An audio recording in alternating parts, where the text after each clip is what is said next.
कोई पहाड़ ये कहता था एक गुलैरी से, तुझे शर्म तो पानी में जाके डूब मरे।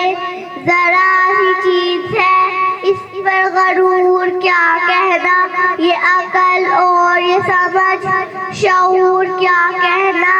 खुदा की शान है ना चीज चीज बन बैठी, जो बेशऊर हो यूं बातमीज बन बैठी। तेरी भी साथ है क्या मेरी शान के आगे, जमीन है पस्त मेरी आन बान के आगे।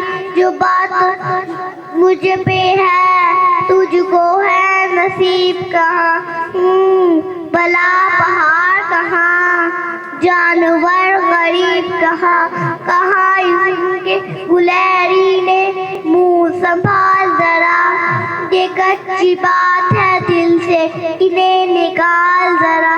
जो मैं बड़ी नहीं तेरी तरह तो क्या परवाह नहीं है, तू भी तो आखिर मेरी तरह छोटा। हर एक चीज से पैदा खुदा की कुदरत है, कोई बड़ा कोई छोटा ये उसकी हिकमत है। बड़ा जहां में तुझको बना दिया उसने, मुझे दरख्त पर चढ़ना सिखा दिया उसने। माशाल्लाह, बहुत खूब, बहुत अच्छा।